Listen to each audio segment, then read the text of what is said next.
Hola chicos, resolveremos las preguntas que fueron tomadas durante el examen de admisión a la Universidad Agraria La Molina en agosto del presente año. Bueno, sin más que decirte, comencemos con la resolución del examen. Examen de admisión 2017-2. Primera pregunta. ¿Cuál de las siguientes ecorregiones tiene mayor biodiversidad? Bueno, la pregunta hace referencia a las ecorregiones. Por lo tanto, hay que situarnos en el contexto. Aquí tenemos el mapa del Perú.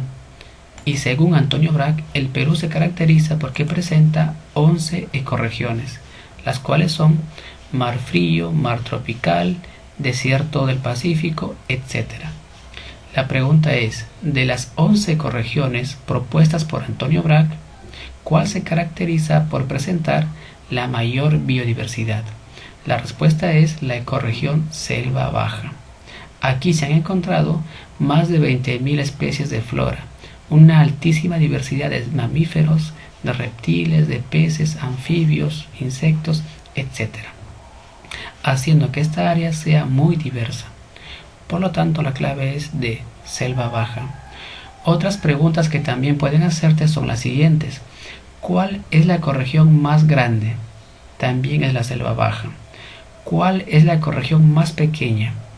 La ecorregión más pequeña es esta de color rojito, denominada Bosque Tropical del Pacífico. ¿Está bien? Aquí encontramos a un monito que se llama el mono aullador de Tumbes. Por lo tanto, yo te pregunto, ¿esta ecorregión dónde queda ubicada? Queda ubicada en Tumbes, ¿cierto? Otra ecorregión pequeña es esta de color rosado, que se denomina el páramo. El páramo se parece mucho a la puna. Sin embargo, la puna es seca y el páramo es húmedo. Por tal motivo, muchos autores también denominan al páramo como la puna húmeda. ¿Está bien? Dentro de la fauna que debes aprender es el oso de anteojos, el puma y también el famosísimo tapir de montaña. Tapir de montaña, porque también recuerda que existe un tapir amazónico. Finalmente, la tercera ecorregión más pequeña es la sabana de palmeras, que se encuentra ubicado en el departamento de Madre de Dios y limita con el país de Bolivia. Dentro de la flora que encontramos aquí son las palmeras, como por ejemplo el aguaje. Y la fauna que debes aprender son dos: el ciervo de los pantanos y el lobo de crin. Finalmente, se dice que el Perú es un país megadiverso porque posee una alta cantidad de especies de aves, reptiles, anfibios, flora, peces, mamíferos, etc. Siguiente pregunta. El compuesto en bacterias anaeróbicas facultativas en aceptar electrones es... A ver, mucha atención en la teoría. La glucosa es el alimento que va a usar el individuo para obtener energía. Para que el ser vivo pueda obtener energía de la glucosa tiene que oxidarse. Cuando la glucosa se oxida, pierde electrones. ¿Está bien? Si los electrones provenientes de la oxidación de la glucosa son recibidos por el oxígeno, entonces la célula realizará respiración aeróbica.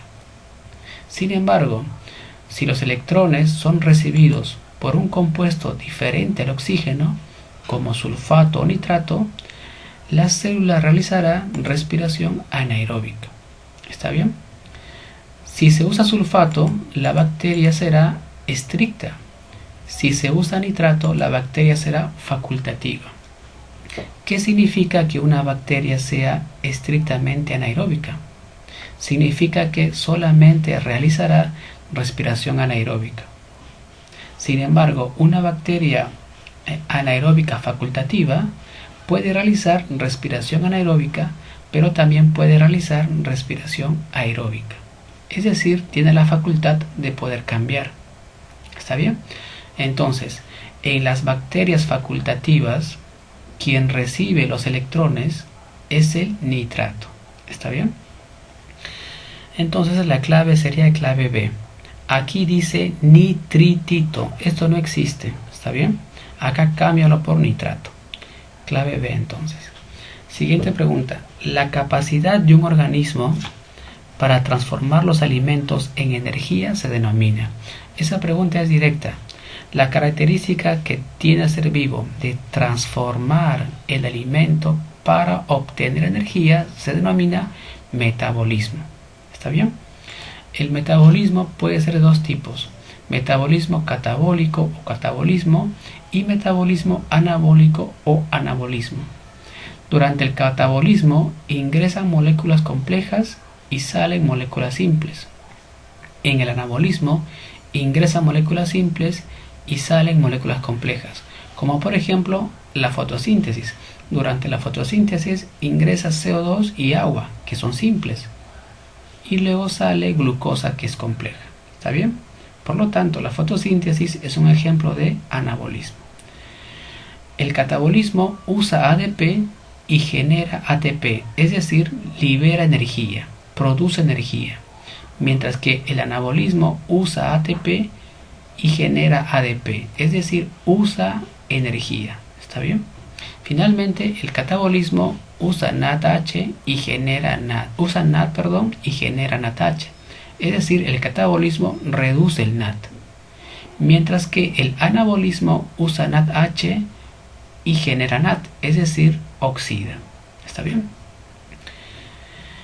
Bueno, y aquí sacan varias preguntas para el examen. Siguiente. En relación al método científico, coloque verdad o falsedad según corresponda y marque la alternativa correcta.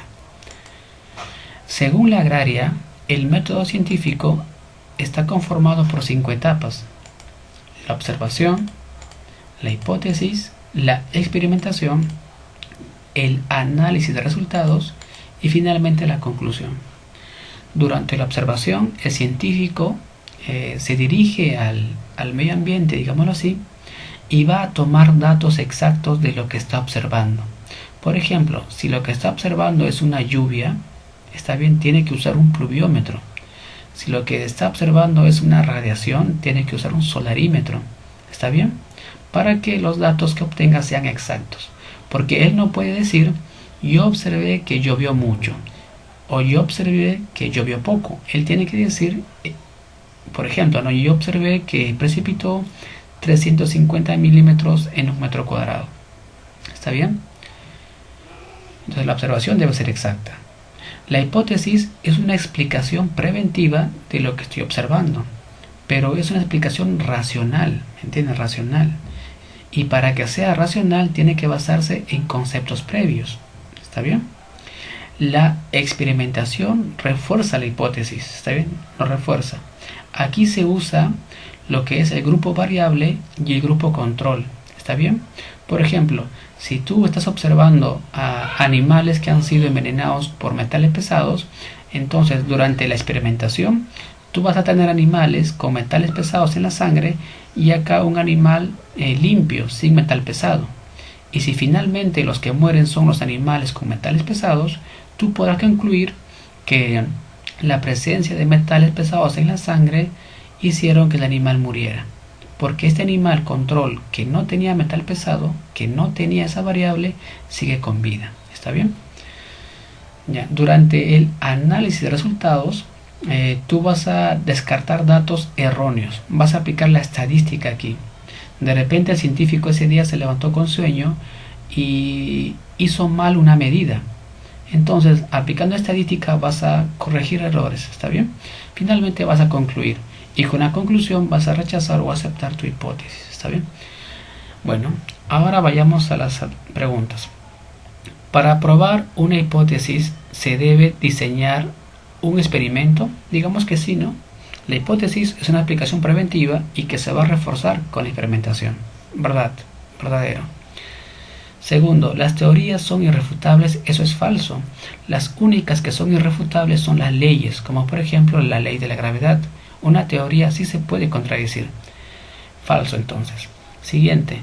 La hipótesis se basa en observaciones, sí, eso es verdad, y conocimientos previos, también, ¿cierto? La hipótesis se basa en la observación y también conocimientos previos, como explicamos hace un momento. Siguiente, en la experimentación el grupo control tiene un factor variable. Eso es falso, ¿cierto? El grupo control es aquel que está limpio, como dijimos, ¿no? Sin presencia de metales pesados. Finalmente, la observación debe ser exacta, verdad. Al momento de observar, tú tienes que usar instrumentos científicos para poder llegar a la experimentación y usar datos exactos. Entonces la clave es clave arbolito. Siguiente pregunta. Respecto a las proteínas, correlacione ambas columnas y marque la alternativa correcta. Entonces, mucha atención aquí. Suelen preguntar siempre eso de aquí. Comencemos con la tripsina. Todos son proteínas, pero te preguntan para qué vale cada uno. La tripsina es una proteína de carácter enzimático, es decir, es una enzima, es un catalizador. ¿Quién lo genera? El páncreas, ¿cierto? El páncreas. Entonces, tripsina, enzima, 1 con 2. La insulina sirve para regular la concentración de glucosa en sangre, es decir, su función es hormonal. ¿Está bien? Hormonal. ¿Quién genera la insulina? También el páncreas. ¿Está bien? Apúntalo. La caseína. La caseína es una proteína, pero su función es de reserva. ¿Está bien? De reserva. ¿Está presente dónde? En la leche, ¿cierto? Entonces, caseína, proteína de reserva. Hemocianina. La hemocianina, así como la hemoglobina, sirve para el transporte de gases. ¿Está bien? Solo que la hemocianina se usa en insectos, en artrópodos y moluscos, y la hemoglobina en los mamíferos. ¿Está bien? La hemocianina contiene cobre, color azul, y la hemoglobina contiene fierro, color rojo. ¿Está bien? Ya. Finalmente el colágeno. El colágeno es una proteína con función estructural que se encuentra ubicado o se encuentra formando el tejido conectivo o también llamado tejido conjuntivo, que ya fue pregunta de examen, ¿no? Y se asocia pues a la elastina, ¿no? Que le da ese carácter elástico para que las células puedan retornar su forma inicial. La clave entonces que vas a encontrar en la pregunta es la clave D. ¿Está bien? La D. Siguiente pregunta. Las aguas servidas causan. Entonces, son aguas servidas, ¿no? No aguas hervidas. Aguas servidas. ¿Qué son las aguas servidas? Las aguas servidas son las aguas que se generan producto de la actividad humana. Por ejemplo, cuando nos duchamos, cuando nos lavamos, cuando se lavan las ollas, etcétera, se generan aguas. Esas aguas se llaman aguas servidas y se caracterizan porque contienen una alta concentración de fosfatos, nitratos y también de materia orgánica.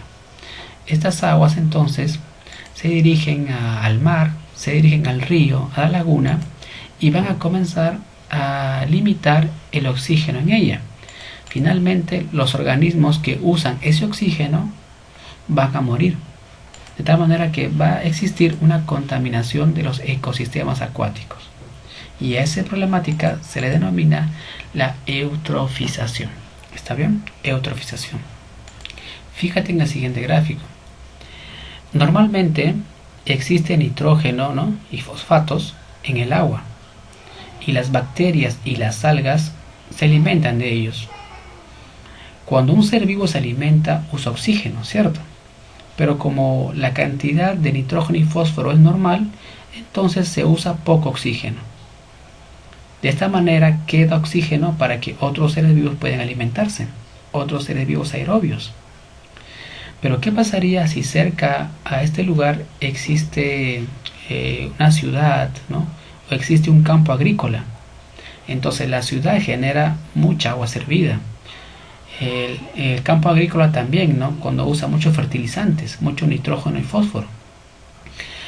Estas aguas ahora, por el alcantarillado o mediante las lluvias, ¿no? El nitrógeno y fósforo acumulado en las aguas servidas viajan al mar. Entonces, en el mar ahora existe una alta cantidad de nitrógeno y fósforo, mucho más de lo normal. Entonces las algas comienzan a alimentarse de eso. Hay mucha comida, dicen por ahí. Se comen y empiezan a crecer de manera desproporcionada. De tal manera que como están creciendo, también usan ¿qué cosa? Oxígeno. Y haciendo que este medio acuático se quede con poco oxígeno. y otros seres vivos mueran, mueran. Finalmente, cuando las algas ya terminan de comer, se mueren también por las algas. Pero como ya no hay oxígeno, las algas no se descomponen, se quedan en el fondo marino y el agua comienza a apestar. Y ahí es justamente donde van a reinar el mundo anaeróbico de las bacterias anaeróbicas o también las facultativas, que en un inicio aprovechaban el oxígeno y finalmente, como ya no hay oxígeno, no les importa porque son facultativas. ¿Está bien? La eutrofización. Clave C entonces. Siguiente pregunta. La absorción de ácidos grasos y glicerol ocurre. Esa pregunta es muy importante. Te pido una concentración absoluta. Cuando nosotros ingerimos alimentos, ingerimos pues azúcares, proteínas, pero también grasas, triglicéridos y colesterol. Los triglicéridos y colesterol ingresan por nuestra boca, ¿cierto? Pero no sufren digestión hasta llegar al intestino delgado. ¿Está bien? Entonces, una vez que las grasas llegan al intestino delgado, recién comienza su digestión. Y la secuencia es como sigue. Fíjate, aquí tenemos las pelotitas de triglicéridos y de colesterol, ¿está bien? Entonces, esas pelotitas ahora se van a mezclar ¿con quién? Con las sales biliares, con la bilis, ¿cierto? Con la bilis. Cuando la bilis se mezcla con los triglicéridos, con las grasas, a esto se le va a llamar emulsificación. Entonces te pregunto, ¿quién se encarga de la emulsificación? La bilis o las sales biliares. Durante la emulsificación, las gotas de grasa grande se convertirán a gotas de grasa pequeña. ¿Está bien? Esa pregunta es fija.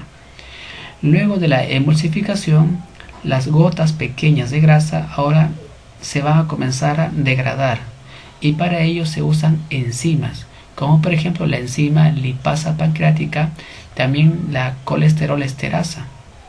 Entonces, se degrada aquí y producto de la degradación se forma monoglicéridos y ácidos grasos libres. ¿Está bien?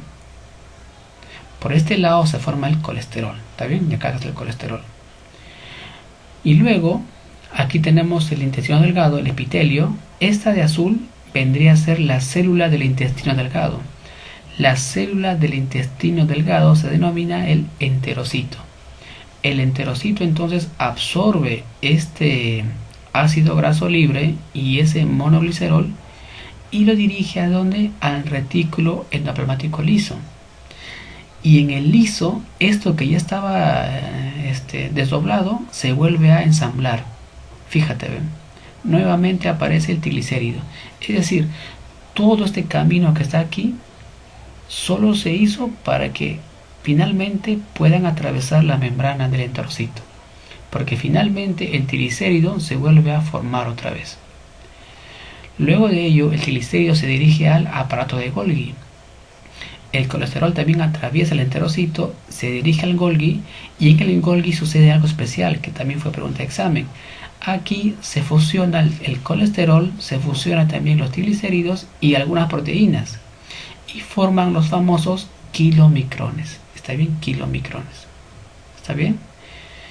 El kilomicrón entonces ahora va abandona el enterocito, pero no se dirige al capilar, sino que se dirige hacia la linfa. ¿Está bien? Entonces las grasas son absorbidas hacia la linfa. ¿Está bien?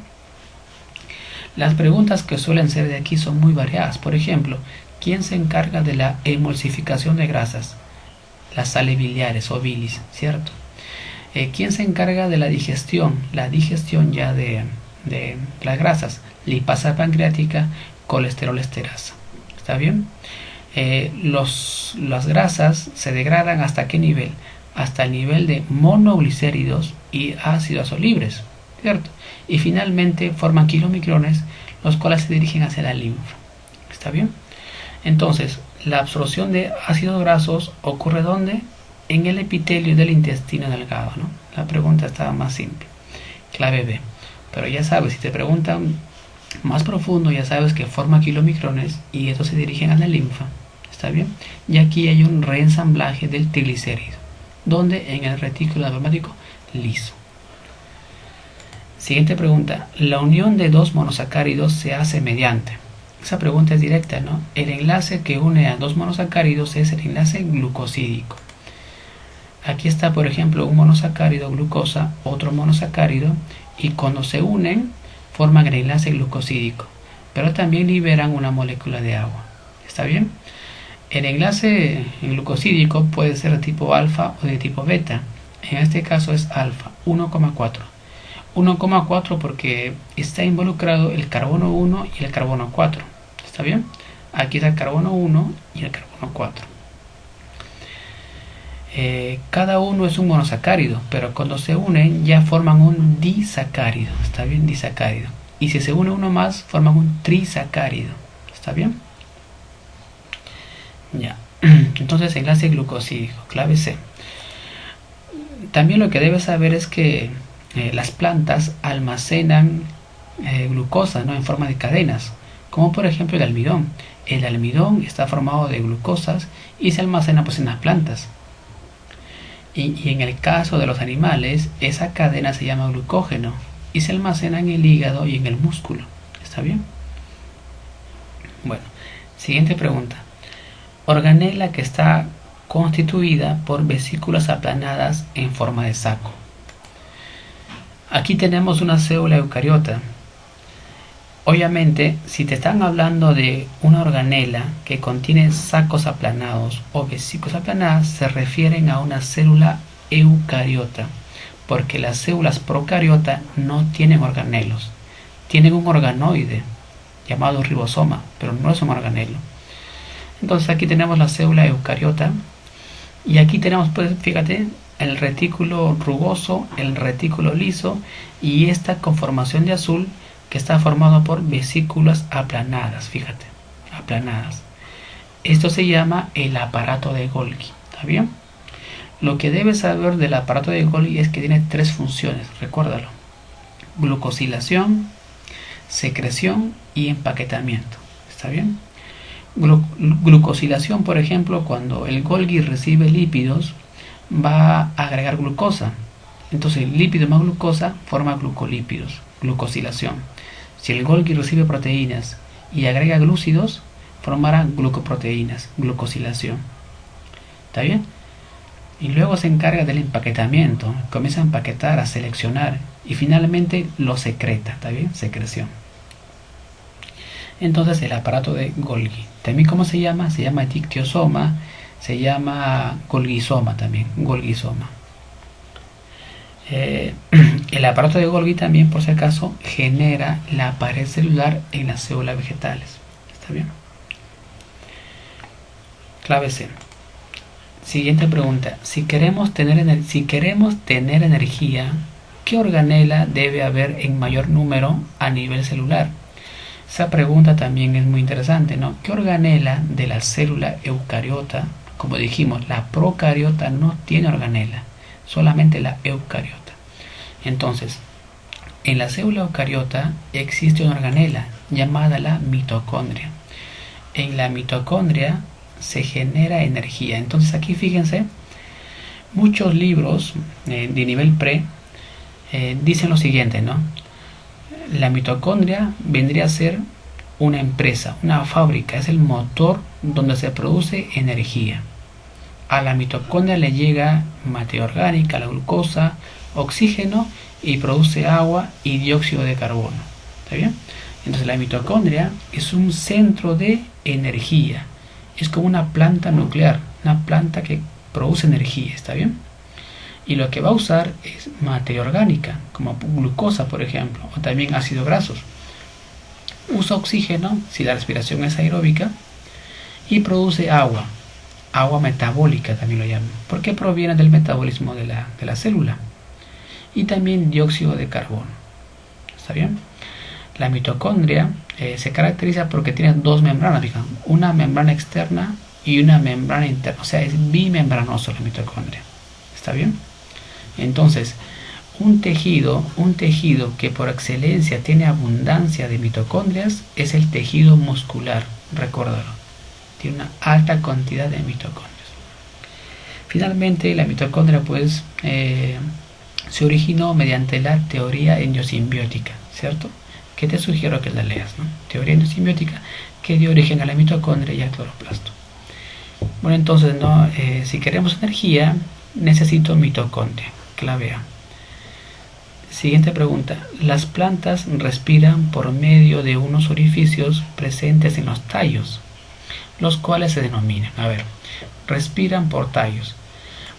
Para poder respirar, para el intercambio gaseoso, las plantas usan el estoma, ¿cierto? El estoma. Pero el estoma está presente en las hojas.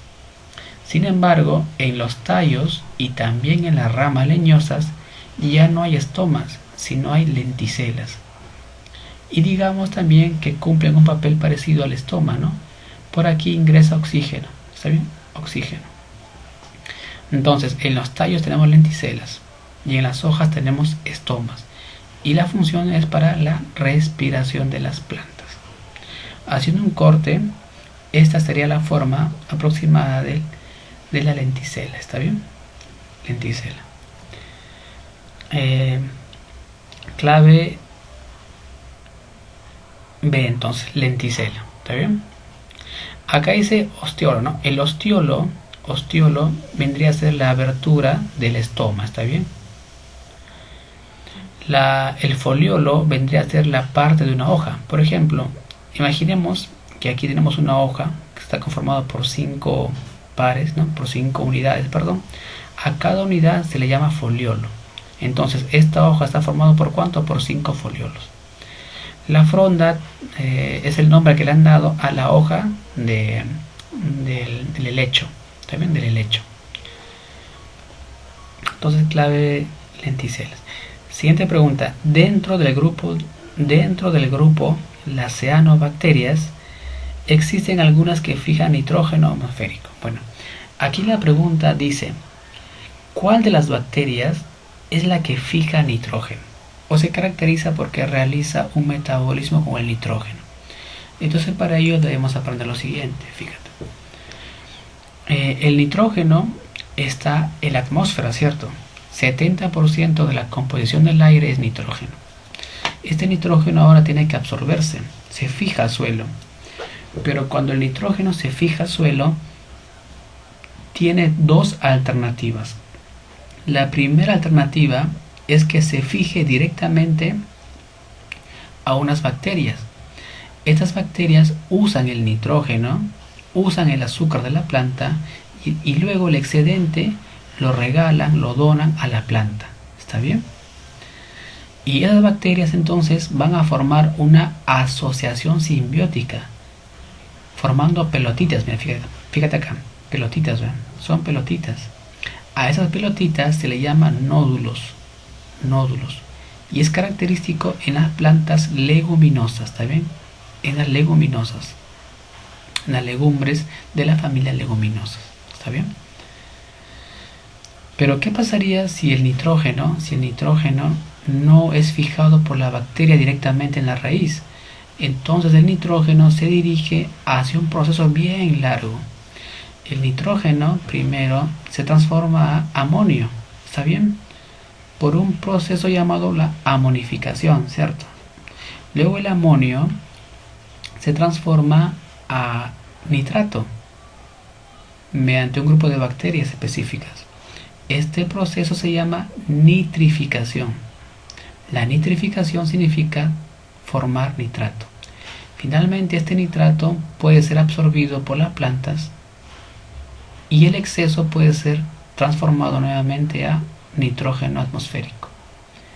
Entonces, si el nitrato se transforma a nitrógeno atmosférico, ese proceso es el inverso. Se llama desnitrificación. ¿Está bien? Desnitrificación. El amonio que se transformó aquí, como te dije, puede seguir esta ruta o también puede ser absorbido directamente por la planta. ¿Está bien? ¿Qué preguntas suelen hacer de aquí? La siguiente. ¿La planta toma nitrógeno en forma de qué? La planta tomará nitrógeno en forma de nitratos y en forma de amonio, no en forma de nitrito. ¿Está bien? Las plantas de las legumbres de la familia de las leguminosas suelen hacer una asociación simbiótica en la raíz con bacterias, formándome nódulos. La bacteria más importante aquí es el famoso rizobio, ¿saben? Rizobio, que forma pelotitas en la raíz, proporcionando nitrógeno a la planta. De esta manera la planta crece más rápido, fructifica mejor, tiene más proteínas, etc. Porque recuerda que la proteína es muy importante, el nitrógeno en la proteína. ¿Está bien? Bueno, entonces la clave es rizobio. Clave, esto es el ciclo del nitrógeno. Puedes investigar más sobre ello, pero aquí es un resumen bien práctico, ¿no? Siguiente pregunta, la unidad estructural de la quitina. No confundas con queratina. Acá dice quitina. La quitina es un glúcido. La queratina es una proteína. ¿Está bien? La quitina es un glúcido que se encuentra presente tanto en hongos como también en artrópodos. ¿Está bien? En los artrópodos está formando el exoesqueleto. ¿Qué significa un exoesqueleto? Nosotros, los mamíferos, por ejemplo, tenemos un esqueleto, ¿cierto?, que nos sostiene. Pero yo te pregunto, ¿tu esqueleto está dentro o está afuera? Está dentro. Por lo tanto, nosotros tenemos un endoesqueleto. Sin embargo, en los artrópodos, como por ejemplo este coleóptero, el esqueleto que lo sostiene, que le da rigidez, se encuentra afuera de esto. ¿Está bien? Entonces, por tal motivo se llama exoesqueleto. ¿Está bien? Mientras que en los hongos la quitina está conformando la pared celular. ¿Está bien? La pared celular. La quitina es un homopolisacárido estructural, ya que está formado por unidades repetitivas, como la quitobiosa. ¿Está bien? Es un polímero lineal formado de N-acetilglucosamina. ¿Está bien? Y el enlace es B1,4. Entonces la clave es clave A. La quitina es un polímero de N-acetilglucosamina. ¿Está bien? Aparece en el exoesqueleto de los artrópodos y la pared celular de los hongos, como dijimos. Ahora, yo te pregunto, ¿qué es un glucano? Ya han preguntado, ¿qué es un glucano? Un glucano es una estructura que está formado solamente de glucosas, como por ejemplo el almidón o la celulosa o el glucógeno. Lo que preguntaron fue lo siguiente, ¿la quitina es un glucano? Es falso. ¿Por qué? Porque la quitina no solamente está formado de glucosa, sino también de un compuesto nitrogenado. ¿Está bien? Ya. Finalmente, la pregunta hacían, ¿la pared celular de las bacterias es una estructura rígida y responsable de la forma celular, la cual está constituida ya? Me preguntan sobre la pared celular en bacterias. Nosotros debemos recordar que las bacterias son de dos tipos, gram positiva y gram negativa. Las gram positivas se caracterizan porque su pared celular es bien gruesa, mientras que las negativas tienen mejor así, las gram positivas se caracterizan porque su pared celular tiene abundante peptidoglucano, mientras que las gram negativas se caracterizan porque su pared celular tiene un escaso peptidoglucano. ¿Está bien? En la gram positivas encontramos los famosos ácidos teicoicos. ¿Está bien? Y justamente por la presencia de los ácidos teicoicos es que se van a denominar gram positivas. ¿Está bien? Recordemos que gram es, digamos, de forma práctica es como una tinción. Es un tinte, ¿no? Se derrama el tinte en la bacteria, ¿no? Y si la bacteria se colorea, significa que da positivo al tinte. O sea, da positivo a la tinción gram. Por tal motivo se denomina gram positiva. En cambio, en la gram negativa yo derramo el tinte, pero la bacteria no se pinta. Por lo tanto, me da negativo a la tinción gram. Por lo tanto, la bacteria se llamará bacteria gram negativa. Y los ácidos teicoicos juegan un papel muy importante en la tinción. ¿Está bien? Ya, por otro lado, las negativas tienen las famosas porinas. ¿Está bien? Porinas. Ahora, también lo que debes saber es que la pared celular de las bacterias gram positivas o gram negativas está conformado por peptidoglucano. ¿Está bien? Mientras que las arqueobacterias, que también son procariotas, está formado por pseudomoreína. ¿Está bien? Pseudomoreína. Entonces, la pared celular de las bacterias está formada por peptidoglucano. En las positivas es bien grueso y en las negativas es bien pequeño. ¿Está bien? Y en las arqueobacterias está formado por mureína, por pseudomoreína. Bueno, es todo por ahora. Si te gustó el video, ya sabes, suscríbete y hasta la próxima. Hasta el próximo video. Gracias por tu atención.